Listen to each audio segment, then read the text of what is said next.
Yesus, kami mau tetap dalam hadirat Tuhan. Kami mau tetap menyembah Engkau Tuhan. Yesus, karena Engkau Allah yang mengenal pribadi setiap kami Tuhan.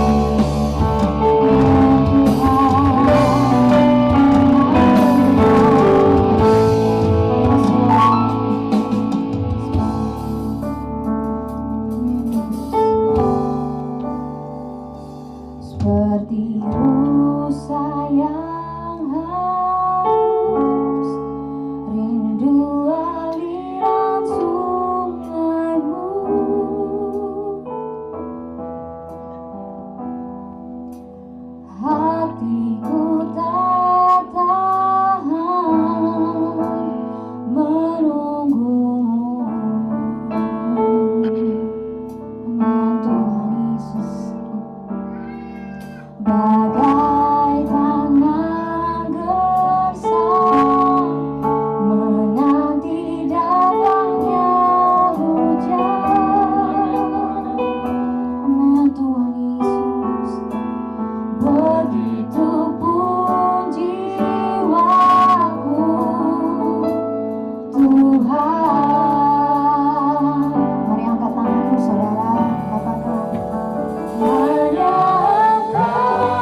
Kasihmu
Kami bersyukur pada saat ini Engkau Bapa yang baik, Engkau ada di tempat ini.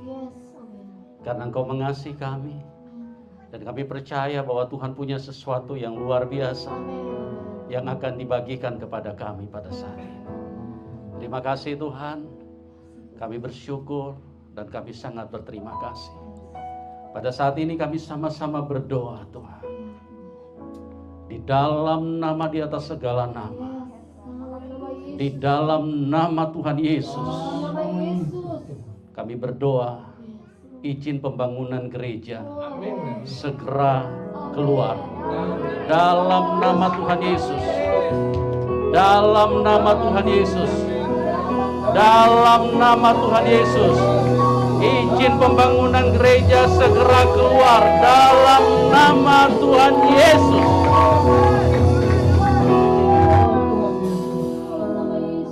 Terima kasih. Kami bersyukur Bapa.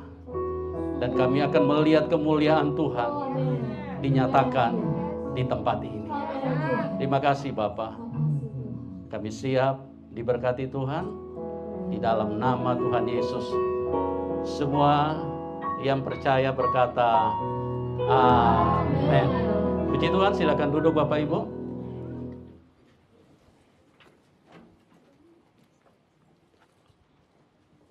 Selamat malam.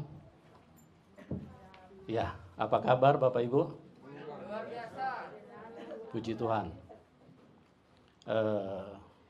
Saya mengikuti ibadah dari tadi pagi dan sudah yang ketiga kali.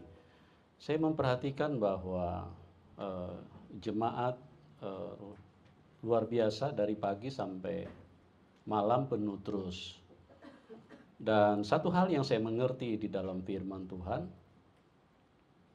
bahwa Tuhan itu bekerja bukan berdasarkan keinginan, tapi Tuhan bekerja berdasarkan kebutuhan.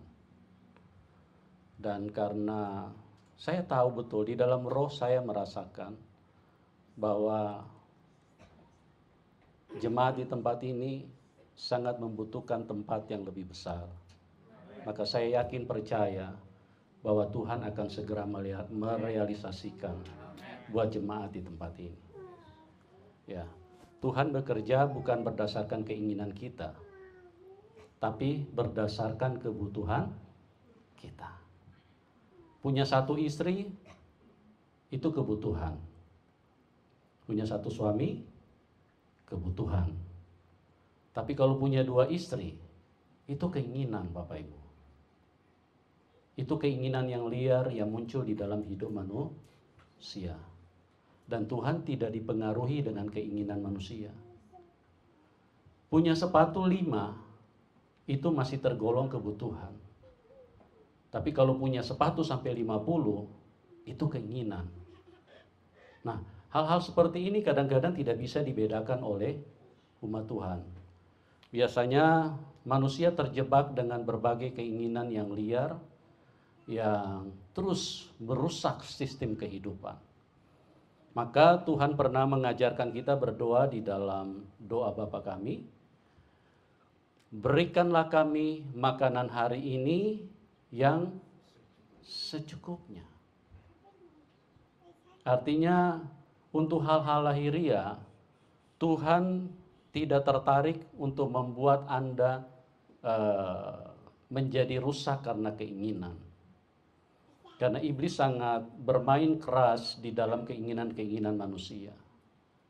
Ya, punya mobil 3 dalam satu keluarga masih bisa dibilang kebutuhan. Kalau dia punya anak 3, ya. Tapi kalau punya mobil 30, itu sudah keinginan Bapak Ibu. Nah, hal-hal yang begini yang kita harus perhatikan.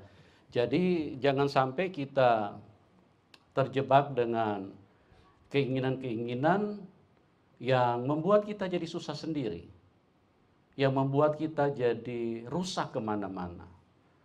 Karena terlalu dipacu dengan keinginan, maka akhirnya Tuhan yang jadi sasaran. Kita paksa Tuhan terus. Ya, kita seolah-olah kita yang jadi Tuhan. Kita lupa bahwa kita ini adalah umat ciptaan Tuhan. Kenapa? Karena kita kadang-kadang kalau meminta sama Tuhan, kita mau atur Tuhan. Jadi tanpa kita sadari, justru kita memposisikan diri kita sebagai Tuhan. Sedangkan Tuhan kita posisikan sebagai pembantu. Jadi Tuhan harus kerjakan sesuai dengan permintaanku. Nggak bisa. Tuhan Yesus datang memberikan contoh yang sempurna di dalam hidup ini. Dia sekalipun harus menghadapi salib yang begitu mengerikan, apa kata Tuhan pada waktu itu? Tapi jangan menurut kehendakku. Jadilah menurut kehendakmu. Nah, hal-hal seperti ini biarlah kita menjadi orang-orang yang memperkenankan hati Tuhan. Jadi jangan kita bertindak dan menjadikan diri kita sebagai Tuhan. Nah, banyak orang-orang Kristen seperti itu. Dia selalu memposisikan dirinya sebagai Tuhan. Pokoknya apa yang dia doakan, dia tidak perhatikan lagi itu sesuai dengan kehendak Tuhan apa enggak. Pokoknya Tuhan harus jawab. Tuhan harus segera penuhi keinginanku. Pokoknya sebelum amin, kalau perlu sudah aman. Sudah harus segera dijawab Tuhan. Ya. Nah, saya bersyukur dan saya sangat sukacita bisa melayani di tempat teman-teman di sini. Karena saya melihat anak-anak muda sangat luar biasa. Kalau mau cari tahu gereja itu sehat atau tidak, lihat dari anak mudanya. Kebaktian yang anak-anak muda. Kalau anak-anak muda biasanya dia antusias, bergairah, dan banyak yang anak-anak muda yang hadir. Itu salah satu ciri daripada gereja di mana Tuhan hadir di tempat itu. Karena Tuhan sangat menaruh perhatian besar kepada anak-anak muda. Orang-orang tua jangan tersinggung ya. Ya, bukan Tuhan tidak sayang sama Anda, Tuhan juga sayang. Tuhan bilang sampai putih rambutmu aku tetap menggendong kamu. Ya, cucu kita belum tentu mau gendong kita.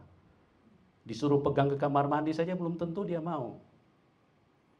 Tapi kalau Tuhan, sampai putih rambutmu aku tetap dia. Mau cari di mana pribadi seperti itu? Sampai kita sudah opa-opa, sudah oma-oma, gigi sudah ompong, sudah rontok separuh, masih digendong Tuhan.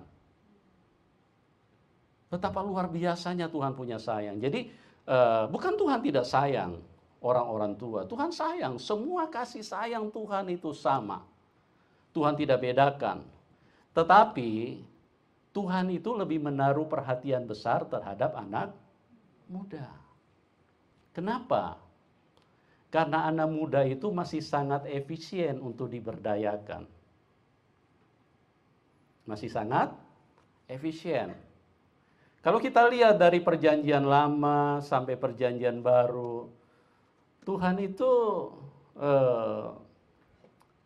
membangkitkan orang-orang pilihannya itu selalu pada usia muda. Pada usia muda. Ya. Karena apa? Karena kerajaan itu bicara tentang bagaimana suatu umat atau suatu pasukan yang harus diberdayakan. Dan itu adalah mutlak. Jadi Tuhan itu pasti menaruh perhatian besar kepada anak-anak muda. Coba lihat rasul-rasul. Ada enggak rasul yang dipilih Tuhan yang sudah umur 66 tahun? Kan tidak ada. Ya. Yang Tuhan cari itu anak muda. Kenapa? Anak muda itu belum terlalu terpolusi. Pikiran mereka masih lebih fresh, lebih gampang diajak dialog sama Tuhan. Coba lihat Daud. Daud umur berapa dipanggil Tuhan? Dibangkitkan Tuhan.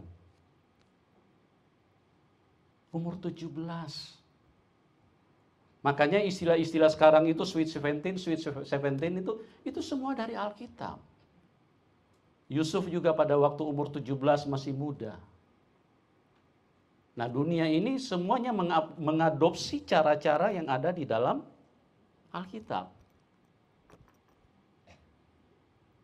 Itu yang Tuhan lakukan. Jadi Tuhan sekali lagi, Tuhan menaruh perhatian begitu besar.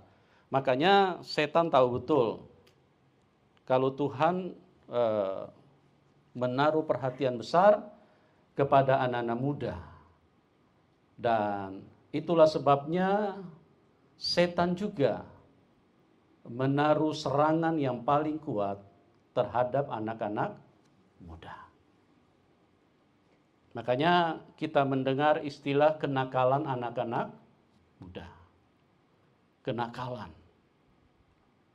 Karena setan tahu kalau sampai anak muda diberdayakan Tuhan, maka selesailah kerajaan setan.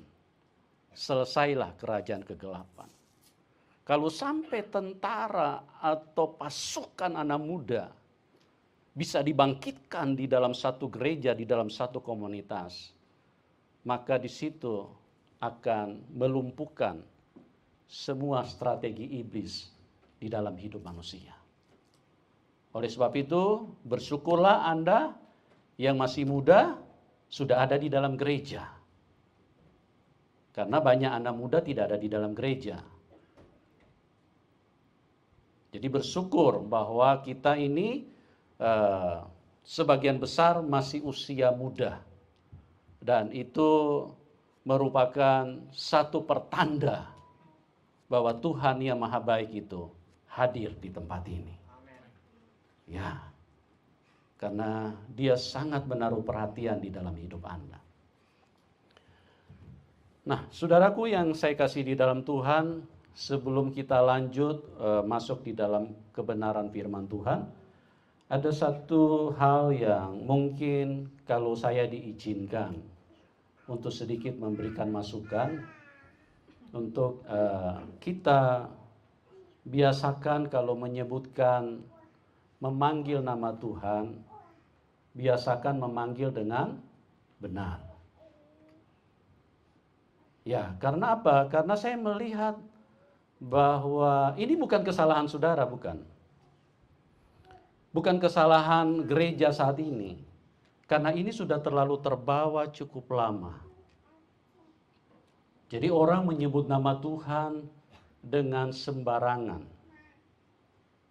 Tuhan pernah berkata di dalam firman-Nya bahwa jangan menyebut nama Tuhan Allahmu dengan sembarangan. Artinya kita biasakan memanggil nama Tuhan itu dengan sopan. Ya, maksud saya kalau kita memanggil Tuhan Yesus, panggillah dengan sopan. Jangan cuma panggil Yesus. Tapi biasakan memanggil Dia dengan sebutan Tuhan Yesus. Karena Dia bukan anak SMP, teman. John, sini. Dia bukan anak SMP. Dia itu Tuhan loh. Dia itu di atas segalanya. Dia di atas dari presiden. Setan gemetar kalau dengar nama itu. Tapi orang Kristen, jangankan gemetar, tidak sopan. Tapi saya tidak bisa mempersalahkan juga gereja, karena ini sudah terlalu turun-temurun. Saya diingatkan Tuhan itu nanti tahun 2014 akhir. Waktu saya sedang khotbah di radio, kemudian Tuhan mengingatkan saya, "Nak, biasakan memanggil dengan memberikan penghormatan yang cukup." Sejak saat itu saya bertobat. Saya tidak lagi mau memanggil Dia dengan sebutan nama. Kalau bukan kita yang menghargai Dia, siapa lagi yang menghargai Tuhan? Karena orang lain tidak pernah mau mengakui Dia Tuhan. Nah, Kenapa orang-orang Kristen terlalu terbiasa memanggil Tuhan Yesus dengan sebutan nama? Karena orang Kristen biasanya, maaf ya, biasanya mereka tidak merasakan kehadiran Tuhan. Jadi kalau mereka panggil nama Tuhan, minta sama Yesus. Aduh, saya kadang-kadang kalau dengar, waktu Tuhan sudah memberitahu sama saya, kadang-kadang saya setiap kali mendengar seperti itu, hati saya yang terusik. Tuhan ampuni kami tidak mengerti selama ini. Ampuni kami Tuhan. Itu nama di atas segala nama. Semua malaikat berlutut menyembah dia, nama dia. Tidak ada satupun yang tidak takluk dengan nama itu. Mungkin ada orang bertanya, bagaimana dengan Allah? Allah itu bukan nama. Anda mau panggil Allah, Allah nggak apa-apa. Itu hanya gelar. Ada Elohim, El Shaddai, Adonai, Yehova, ya, Tuhan, Bapa yang kekal, itu bukan nama, itu gelar. Tetapi namanya hanya satu. Itulah Tuhan Yesus Kristus. Nama di atas segala nama. Itu nama yang menaklukkan surga. Kalau Anda panggil nama itu, surga membuka telinga yang lebar buat Anda. Tapi kalau Anda cuma menyebut nama pejabat di dunia ini, tidak ada yang memalingkan telinga. Tapi Tuhan Yesus, nama di atas segala nama. Ya, kenapa? Karena orang Kristen merasa dia tidak ada di sini. Atau misalnya mereka merasa Tuhan tidak ada di dalam gereja. Jadi mereka seenaknya. Saya permisi, saya memberikan sedikit analogi kepada kita. Kira-kira kalau Jokowi ada di sini, Pak Jokowi, kira-kira saudara berani nggak cuma sebutkan Jokowi? Halo? Berani nggak Bapak Ibu? Tidak berani. Tapi kalau dia tidak ada, mungkin kita bisa saja Jokowi. Tapi kalau dia ada, kalau perlu bukan hanya Pak Jokowi, badan kita juga nunduk separuh Pak Jokowi. Kenapa? Karena itu orang besar. Itu orang nomor 1 di negara ini. Nah Tuhan Yesus orang nomor berapa saudaraku? Kita ini terlalu terbiasa dengan panggilan-panggilan seperti itu. Panggillah dia. Karena nama itu, nama yang penuh dengan belas kasihan. Nama itu yang mengubahkan hidupmu. Nama itu yang membuat engkau diselamatkan. Nama itu yang membuat berkat melimpah di dalam hidupmu. Nama itu yang membuat engkau sukses di dalam segala cita-citamu. Nama itu yang memberi mujizat di dalam hidupmu. Itu nama di atas segala nama. Panggillah nama itu dengan sebutan yang sepatutnya untuk dia. Dia jadi Tuhan bukan karena dijadikan Tuhan oleh manusia. Sebelum kita mengenal dia Tuhan, dia sudah Tuhan. Sebelum kita menyembah dia sebagai Tuhan, dia sudah Tuhan. Jadi saya mengajak mudah-mudahan teman-teman di sini tidak berkeberatan untuk kita menyebutkan selalu dengan memakai Tuhan. Kalau Anda lihat saya di dalam berapologet, ditampil di media-media sosial, saya tidak pernah berani untuk menyebutkan dia dengan nama saja. Saya selalu perkatakan Tuhan Yesus. Dan saya melihat puji Tuhan, sedikit demi sedikit, perkataan yang selalu saya ucapkan itu mempengaruhi yang lain. Jadi yang lain mulai terbiasa dengan menyebutkan nama Tuhan. Jadi biasakanlah kita kalau menyebut, nggak usah jauh-jauh lah. Orang tua kita saja kalau kita panggil nama, kira-kira urusan jadi panjang kan? Iya. Paling dibilang besok 3 minggu tidak dapat uang jajan kamu. Bukan cuma tidak dapat uang jajan, kata-kata mutiara akan keluar sepanjang malam. Karena Anda terlalu berani memanggil nama orang tua dengan sebutan nama. Saya mau beritahu kepada kita, dengarkan umat Tuhan. Kalau Anda pernah baca di dalam kitab Perjanjian Lama, Harun itu kakaknya daripada Musa. Harun itu kalau panggil Musa, dia panggil Musa itu dengan sebutan Tuan. Betul Pak Pendeta? Dengan sebutan Tuan. Dia tidak berani panggil nama, padahal itu si adikan. Tapi kenapa dia panggil itu Tuan? Karena ada urapan Tuhan. Ada urapan, kuasa Tuhan di dalam Musa. Sehingga membuat si kakaan ini, si abangan ini harus memberikan hormat. Nah, saya percaya Alkitab itu bukan hanya ditulis asal-asalan. Tapi semuanya tulisan itu adalah ilham yang berfaedah untuk mendidik.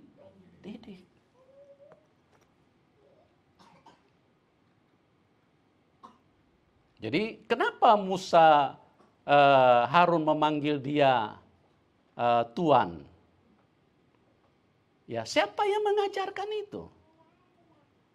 Yang mengajarkan itu tentu adalah Roh Kudus itu sendiri. Makanya kenapa kita memanggil orang tua dengan sebutan papa, mama? Ya. Karena Tuhan yang mengajar. Dulu kan belum ada sekolah. Jadi itu dari awal itu Tuhan sudah memberikan hikmat kepada nenek moyang kita untuk bagaimana memberikan hormat kepada orang yang patut menerima hormat. Itu juga diperjelas di dalam Korintus. Berilah hormat kepada orang yang layak untuk menerima hormat. Oke, saya tidak berpanjang di situ. Saya berharap untuk kita bisa bersepakat. Kalau Anda setuju, tapi kalau Anda tidak setuju juga ya tidak apa-apa ya. Ini cuma sekedar masukan aja. Tapi saya sendiri secara pribadi terus terang saya waktu 2014 akhir saya ditegur Tuhan. Mulai dari situ saya bertobat. Terus mungkin ada yang bertanya, bagaimana kalau sudah jadi lagu? Ya kalau sudah jadi lagu sudah Tuhan sudah mengerti kok. Itu juga bukan salah saudara. Itu yang salah penciptanya. Ya. Saya saja kalau nyanyi, kalau dalam lagu misalnya cuma menyebutkan nama saja, misalnya Yesus, maaf ya. Biasanya saya berhenti dulu. Tuhan ampuni saya Tuhan.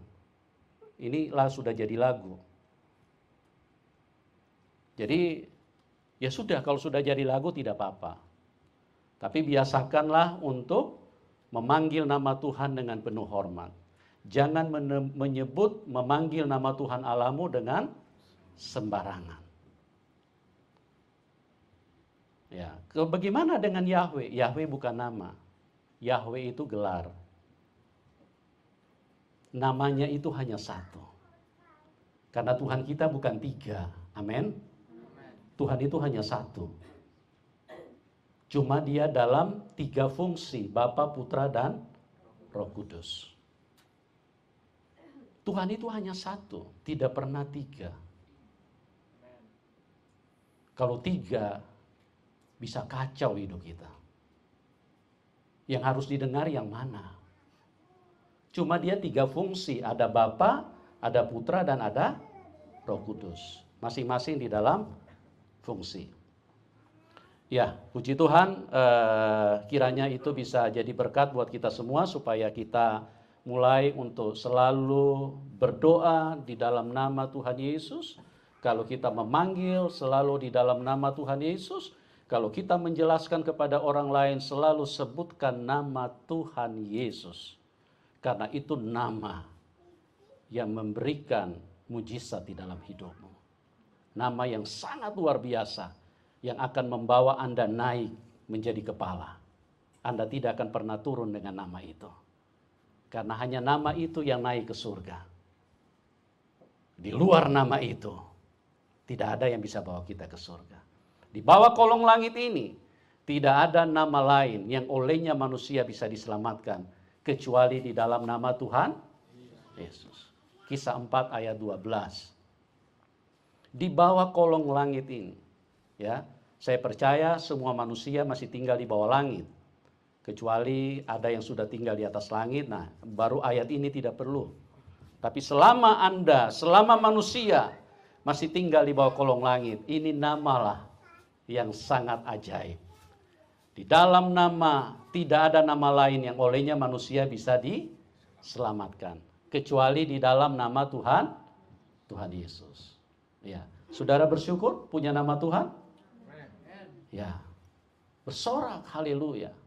Inilah yang bikin setan gemetar kalau hadapi saudara. Setan gemetar bukan karena lihat rambut Anda bagus. Setan gemetar bukan karena lihat dompet Anda tebal.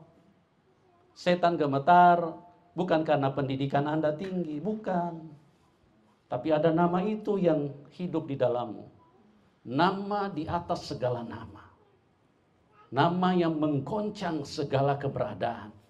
Karena satu-satunya nama yang mengalahkan kuasa dunia ini, itulah nama Tuhan Yesus. Kita bersyukur kita punya nama itu dan nama itu diberikan kepada kita. Jadi pergunakanlah nama itu dengan sebaik-baiknya. Puji Tuhan, kita pada kesempatan ini saya ingin mengajak kita untuk melihat perjalanan iman kita.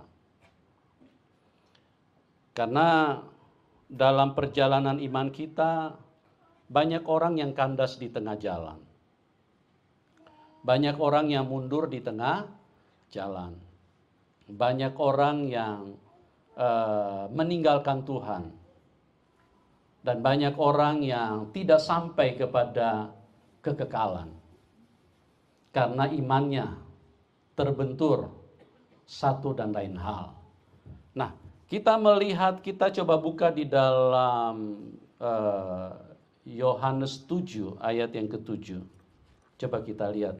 Tolong bisa dibacakan. Yohanes 7 ayat 7.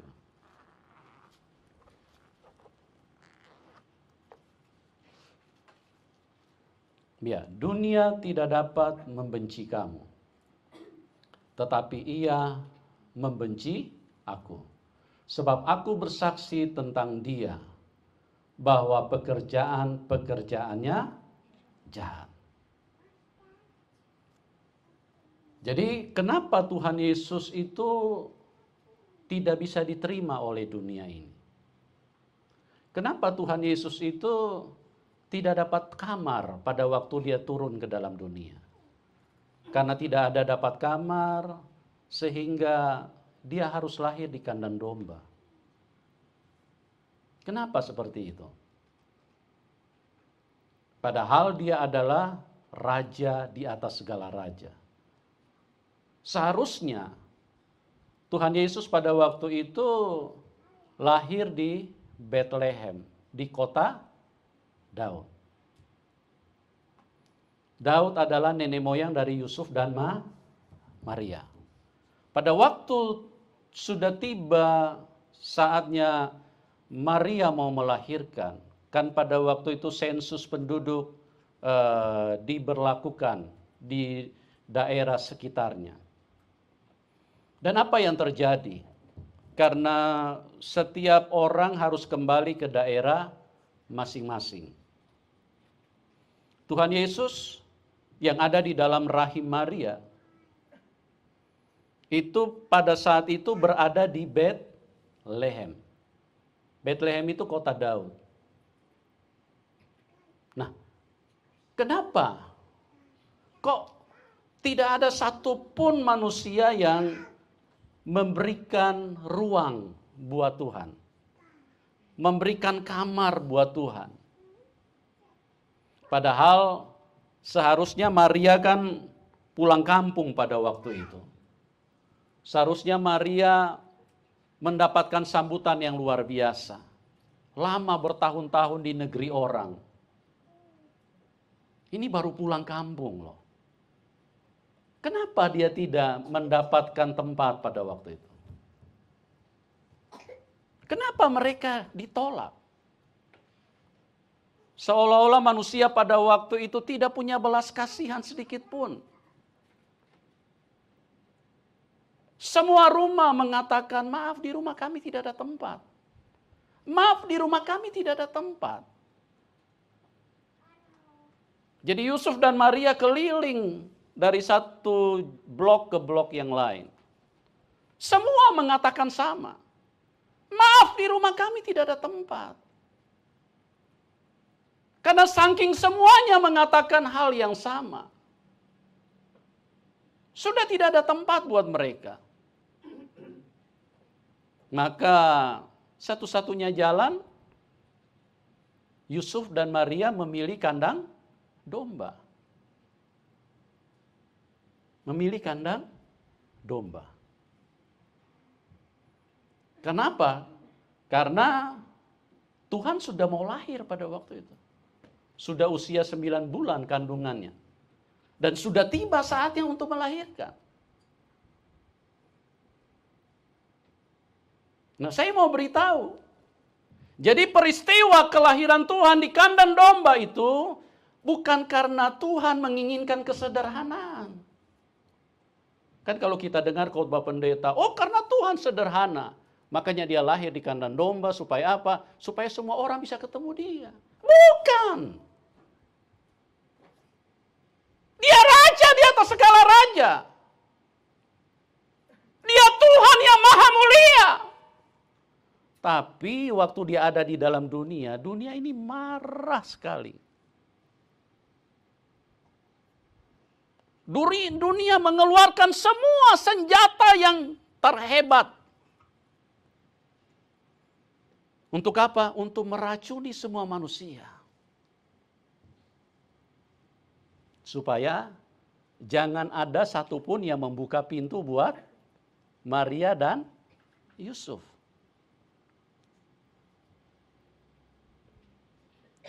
Supaya jangan ada satupun manusia yang membuka pintu buat Tuhan. Mari ini rumah, masuk. Yusuf dan Maria sudah lama kita tidak baku dapat, masuk sini. Tidak. Luar biasa dunia punya jahat. Makanya di dalam Yohanes 7 ayat 7 tadi apa dikatakan di situ? Kita baca bersama ayatnya. Coba tolong ditampilkan lagi.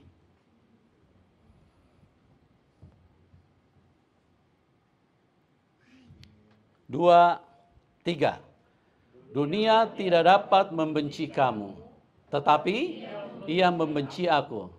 Sebab aku bersaksi tentang dia bahwa pekerjaannya jahat. Bisa paham Bapak Ibu? Nah, kalau Tuhan bilang bahwa iblis ini jahat,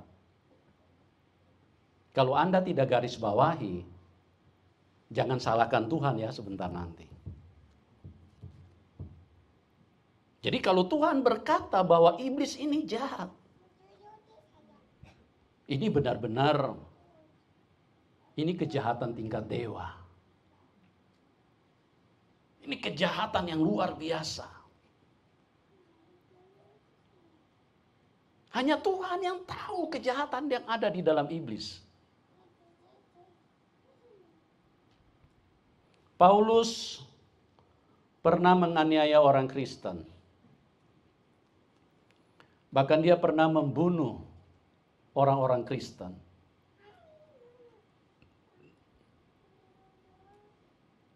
Tapi waktu Tuhan ketemu Paulus, Tuhan tidak berkata, Saulus orang jahat kau. Tidak pernah. Berarti kejahatan yang ada di dalam Paulus belum masuk hitungannya Tuhan. Tetap Tuhan mengasihi dia. Dan di mata Tuhan bahwa Saulus itu bukan orang jahat. Nah, kalau Tuhan sampai berkata bahwa iblis ini adalah roh jahat, Anda rugi sendiri kalau Anda tidak mengerti ini. Anda rugi sendiri.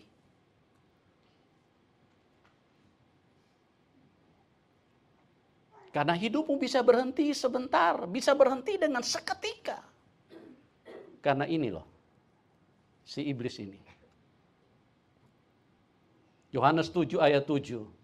Dunia tidak dapat membenci kamu, tapi dia membenci aku. Sebab aku bersaksi tentang dia, bahwa pekerjaan-pekerjaannya jahat. Jadi kenapa sampai Tuhan Yesus lahir di kandang domba? Apakah karena kesederhanaan? Bukan. Tapi karena Tuhan datang untuk menjelaskan, memberitahu kepada gereja, memberitahu kepada bangsa Israel, memberitahu kepada umatnya bahwa iblis ini sangat jahat. Makanya iblis itu marah sekali. Marah secara luar biasa. Tuhan Yesus sampai pernah berkata di dalam Matius 8 ayat 20. Serigala punya liang, burung punya sangkar. Tetapi anak manusia tidak punya tempat untuk meletakkan kepalanya. Sampai untuk meletakkan kepala saja. Iblis tidak izinkan. Iblis tidak pernah kasih Tuhan itu ada di dalam dunia ini. Iblis itu tidak pernah rela bahwa Tuhan ada di antara manusia. Karena kalau sampai Tuhan ada di antara manusia, maka berkat akan turun. Kehidupan akan masuk di dalam manusia. Segala mujizat akan menyertai manusia. Segala kemenangan akan menyertai manusia. Segala kebaikan Tuhan akan terjadi di dalam hidup manusia. Makanya itulah yang dicegat oleh iblis. Jadi iblis itu berusaha untuk supaya jangan sampai Tuhan hadir di antara manusia. Luar biasa. Nah, Tuhan Yesus ditolak. Tidak diinginkan. Tapi kita melihat di sini bagaimana perjuangan Tuhan yang begitu luar biasa untuk bisa mengubahkan kematian menjadi hidup. Tuhan Yesus tidak baperan, ya, tidak bawa perasaan. Begitu ditolak, langsung Tuhan Yesus bilang, sudah Jo, kita pulang saja. Balik Jo ke surga. Ya, kalian tidak mau terima aku, rasain sendiri. Tuhan tidak seperti itu. Jadi dari masih kecil, dari masih di dalam kandungan, Tuhan itu sudah ditolak, tidak diinginkan oleh manusia. Nah, di dalam peristiwa ini, saya ingin mengajak kita untuk melihat sesungguhnya daripada perjalanan iman kita. Perjalanan daripada iman kita ini menghadapi satu pertempuran yang luar biasa. Bukan pertempuran yang biasa-biasa. Di dalam Efesus dikatakan dengan jelas bahwa peperangan yang kita hadapi bukan melawan darah dan daging, tapi melawan penguasa-penguasa dunia, melawan roh-roh jahat di udara. Ini yang seringkali tidak menjadi catatan khusus buat gereja. Ini tidak menjadi perhatian, tidak digaris tebal, tidak digaris tebal sehingga menjadikan manusia memperhatikan ini dengan sungguh-sungguh.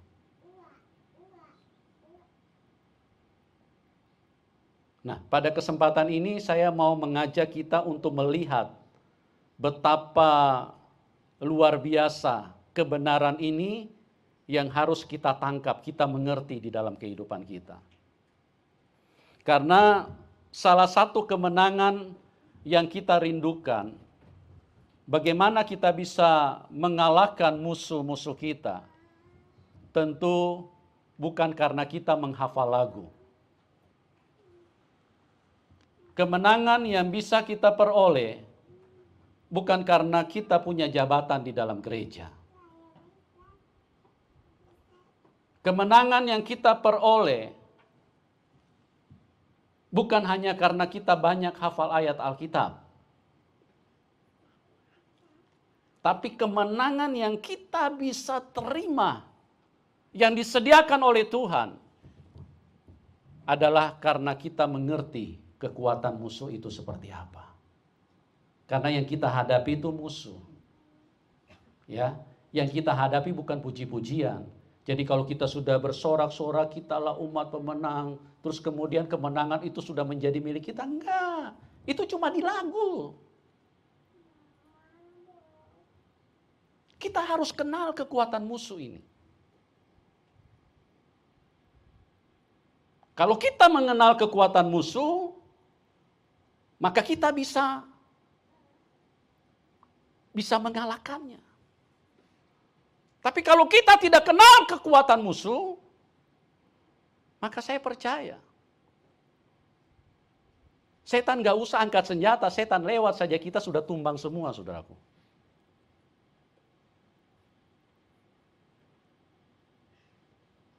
Nah, kekuatan musuh inilah, ini mohon maaf ya, mohon maaf sebesar-besarnya. Ini yang tidak dikenali oleh gereja.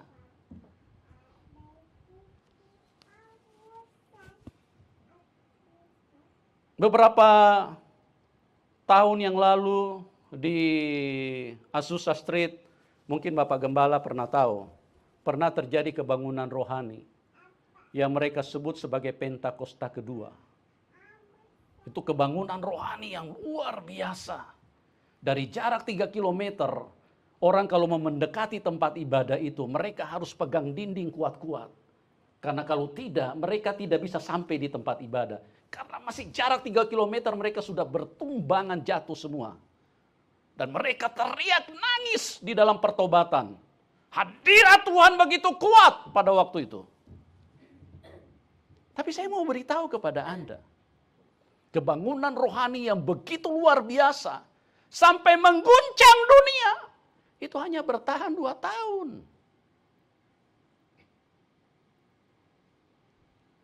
Kenapa bisa begitu? Ya karena kekuatan musuh ini tidak diketahui.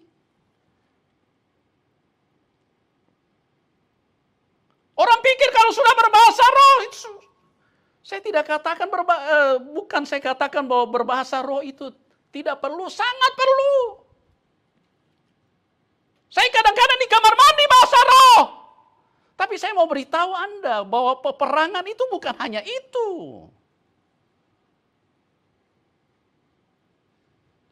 Kenali kekuatan musuhmu, supaya engkau bisa lumpuhkan dia.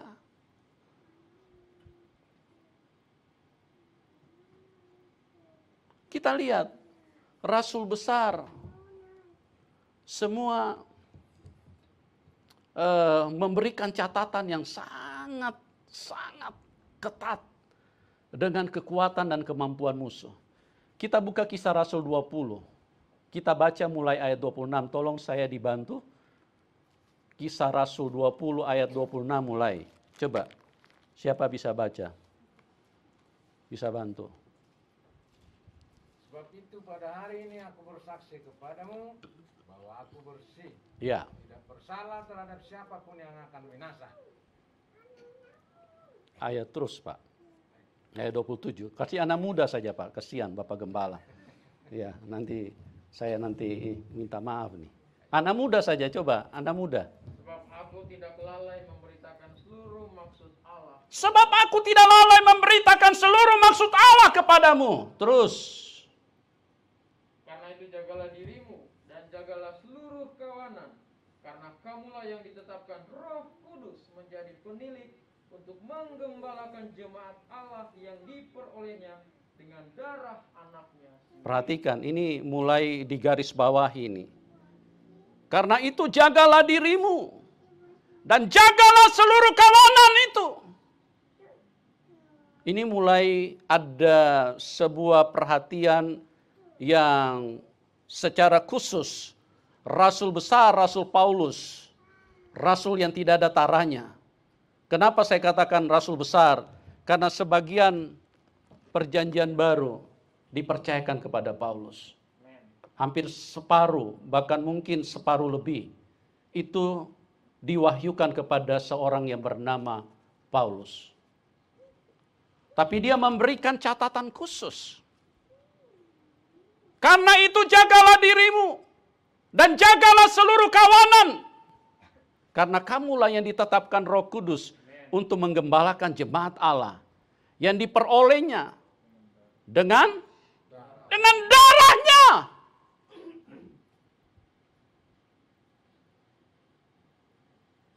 Anda itu dan saya, kita ini, kalau mau ditanya berapa hargamu, saya mau beritahu bahwa harganya kita sama dengan Tuhan Yesus. Karena dia bayar kita dengan darahnya. Dengan nyawa Tuhan. Kita misalnya datang ke showroom, kita tanya mobil Avanza. Berapa mobil Avanza? Misalnya penjaganya bilang 1 M. Kira-kira Anda mau bayar tidak? Bapak Ibu bisa nangkap ini? Kira-kira penjaga toko bilang 1 M. Kira-kira Bapak Ibu mau bayar? Halo? Ini nangkap enggak ya? Kira-kira kalau dibilang 1 M Bapak Ibu tidak mau? Tidak mau bayar. Kenapa? Terlalu mahal. Apalagi kalau misalnya penjaga tokonya bilang, boleh bawa ini Avanza, tapi bayar dengan nyawamu. Kira-kira Anda bilang apa? Ini orang sinting ini. Dia tidak mau jual mobil kali. Pasti kita langsung ngomel-ngomel, langsung keluar dari tokonya. Sedangkan 1 M saja kita tidak mau bayar. Tapi Tuhan Yesus, waktu dia tanya berapa hargamu? Iblis bilang apa? Bayar dengan nyawamu. Tuhan Yesus mundur? Tidak. Kenapa? Karena hargamu sama dengan nyawa Tuhan. Bisa nangkap ini, Bapak Ibu? Hargamu itu sama dengan nyawa Tuhan. Tidak apa-apa saya bayar dengan nyawa saya. Nyawaku yang jadi korban. Tidak masalah. Setelah aku disiksa, setelah aku dikorbankan, maka aku dapatkan sesuatu yang begitu berharga. Yaitu diri manusia itu sendiri.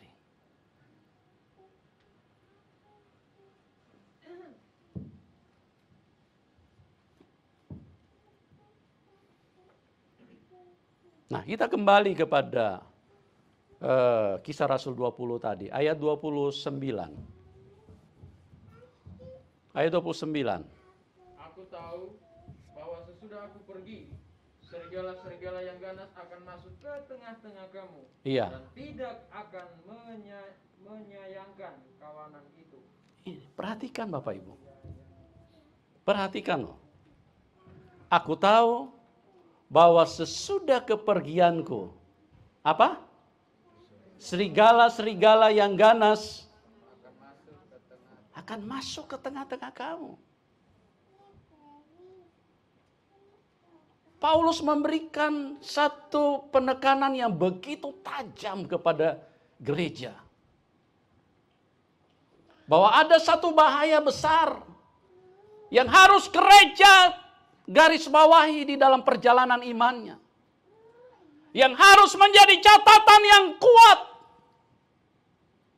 Menjadi konsen daripada semua hamba Tuhan. Bahwa sesudah kepergianku ada serigala yang ganas yang akan masuk di tengah-tengah kamu. Ini Paulus loh. Doktornya doktor penginjilan. Tapi kalau gereja sekarang, mohon maaf ya, saya juga gereja. Kayaknya nggak punya khawatir sedikit pun berurusan dengan iblis ini.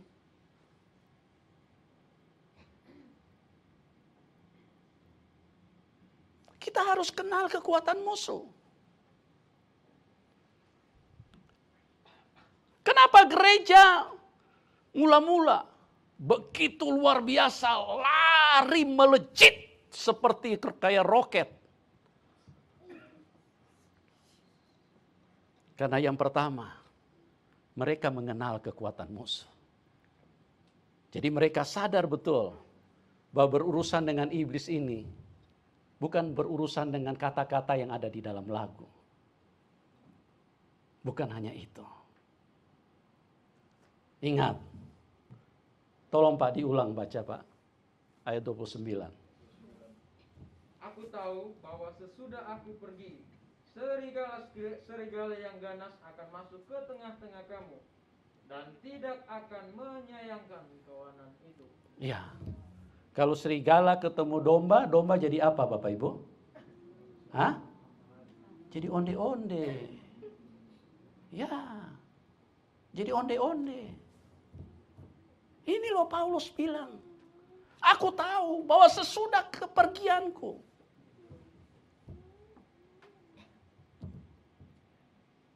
betapa luar biasanya. Kita terus ayat 20, 30. Bahkan dari antara kamu sendiri akan muncul beberapa orang yang dengan ajaran palsu mereka berusaha menarik murid-murid dari jalan yang benar dan supaya mengikut mereka. Ya. Makanya tadi Bapak Gembala bilang dibagikan sedikit Pak. Kenapa Bapak begitu teguh di dalam menyuarakan Injil, menyuarakan kebenaran di dalam media sosial, di dalam dunia apologet. Karena inilah, bahkan dari antara kamu sendiri akan muncul beberapa orang dengan ajaran palsu. Tidak main-main. Dari tengah murid bisa muncul orang-orang yang bisa memutarbalikan firman.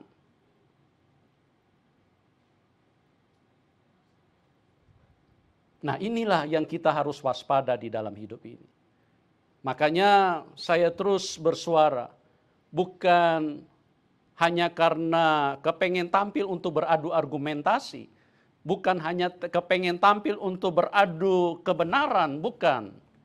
Tapi selama kita berdiam diri, maka semua penyesatan itu akan mengalir seperti sungai yang begitu kuat masuk di dalam hidup manusia. Bahkan dari antara kamu sendiri akan muncul beberapa orang yang dengan ajaran palsu mereka berusaha menarik murid-murid dari jalan yang benar supaya mengikuti mereka. Murid-murid yang pernah dibina oleh Paulus, yang pernah dimuridkan oleh Paulus, Rasul besarin. Mereka bisa muncul dengan ajaran yang tidak benar. Oleh sebab itu, sebagai hamba Tuhan, karena kita punya waktu sangat terbatas, saya hanya ingin mengingatkan kita. Berperanglah dengan benar.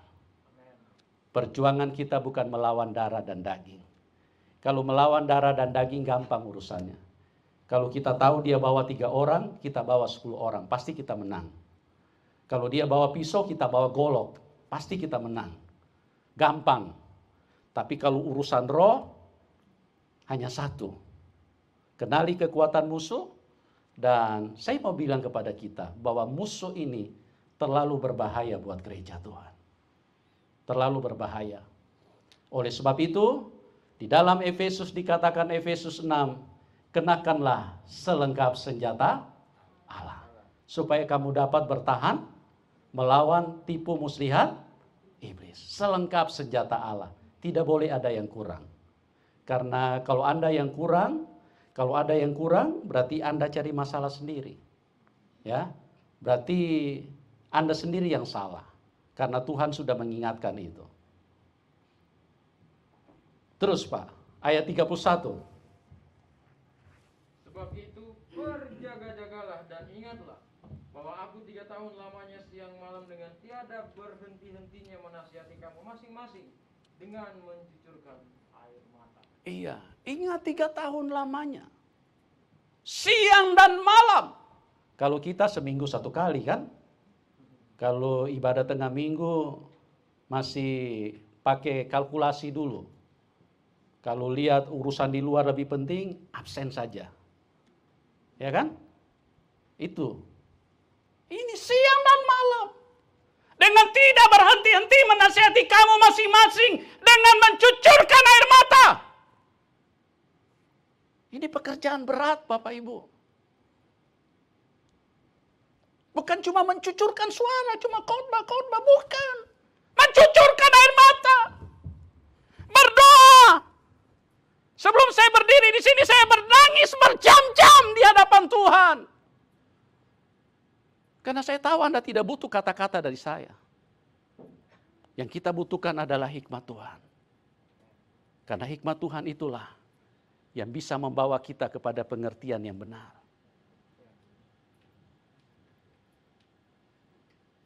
Ini Paulus. Sebab itu berjaga-jagalah, ingatlah bahwa aku 3 tahun lamanya siang dan malam dengan tiada berhenti-hentinya menasehati kamu masing-masing dengan mencucurkan air mata. Pekerjaan berat ini Bapak Ibu. Tidak mudah. Ya. Kalau Rasul Paulus saja bilang ini pekerjaan berat. Kalau gereja bilang ini bukan pekerjaan berat, saya tidak mengerti bahwa gereja mengenali peperangan itu dengan benar. Ayat 32 Pak. Dan sekarang aku menyerahkan kamu kepada Tuhan dan kepada firman kasih karunia-Nya yang berkuasa membangun kamu dan menganugerahkan kepada kamu bagian yang ditentukan bagi semua orang yang telah dikuduskannya. Ya, terus 33. Perak atau emas atau pakaian tidak pernah aku ingini dari siapapun juga. Perak atau emas tidak pernah aku ingini dari siapapun juga. Betapa luar biasa murninya pelayanan Rasul Paulus. Tapi dia mengingatkan, garis bawahi dengan catatan yang begitu kuat. Siang dan malam 3 tahun lamanya. Tidak henti-hentinya menasihati kamu dengan mencucurkan air mata. Ini pekerjaan berat. Ini pekerjaan tidak mudah. Ini pekerjaan yang harus dikerjakan dengan sungguh-sungguh. Karena dengarkan umat Tuhan. Kalau Anda tidak masuk di dalam peperangan yang sesungguhnya, maka bukan saya yang bilang, firman Allah yang berkata, kita tidak mungkin bisa mencapai kemenangan. Hanya orang yang berperang dengan benar yang akan meraih kemenangan itu. Karena Paulus sudah mengatakan, bukan hanya Paulus, 2 rasul besar, 1 Petrus. Petrus berkata di dalam 1 Petrus 5 ayat yang ke-8, berjaga-jagalah, lawanmu itu iblis seperti singa yang mengaum-ngaum. Ada orang yang bisa menang melawan singa? Tidak ada. Jadi saya mau beritahu kepada kita, ya, bangunlah satu kehidupan yang memang sesuai dengan standar kebenaran itu sendiri. Karena kalau tanpa standar kebenaran itu sendiri, maaf, kita tidak mungkin bisa bertahan. Karena musuh yang kita hadapi terlalu kuat. Terlalu kuat Bapak Ibu. Saudara masih ingat waktu Tuhan Yesus di Taman Getsemani seperti apa? Masih ingat? Tuhan berdoa dengan peluh yang seperti tetesan darah. Dia begitu ketakutan pada waktu itu. Jangan Anda salah mengerti. Karena Tuhan Yesus mengosongkan kealahannya, dia benar-benar menjadi manusia seperti saudara dan saya. Dan di situ dia memberikan representasi sebuah contoh bagaimana bertarung yang benar. Dia gemetar. Dia begitu bersungguh-sungguh berdoa di Taman Getsemani. Kalau gereja Tuhan, Diajak menyembah 1 jam saja. Keberatannya luar biasa. Tuhan Yesus tidak pernah tersentuh dosa. Pada waktu dia menghadapi peperangan yang luar biasa. Saya percaya ini bukan hanya ditulis begitu. Tapi ini menjadi contoh buat kita semua. Bagaimana menjadi seorang petarung di dalam Kristus. Dia berdoa dengan begitu sungguh-sungguh. Petrus dan kawan-kawan berdoa juga. Berdoa sambil ngorok. Sampai Tuhan Yesus bilang, tidak sanggupkah kamu berjaga-jaga 1 jam dengan aku? Roh itu penurut, tetapi daging lemah. Karena mereka mengabaikan standar kebenaran. Pada waktu setelah keluar dari Taman Getsemani, yang paling pertama menyangkal Tuhan adalah Petrus.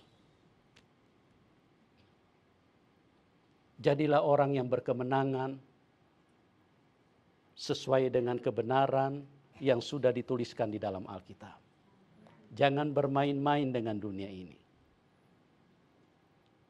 Siapapun kita, tidak ada jaminan di dalam Alkitab bahwa kalau kita punya jabatan di dalam gereja, kita langsung bisa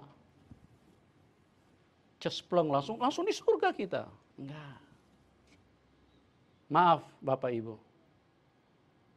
Kita harus menghadapi peperangan yang luar biasa. 2 rasul besar, Petrus dan Paulus, sama-sama mengajarkan kepada umatnya untuk bertarung dengan benar. Bersungguh-sungguh di dalam kehidupan iman kita. Seberapa jauh Anda mengikut Tuhan selama ini? Seberapa jauh Anda membuka ruang buat Tuhan?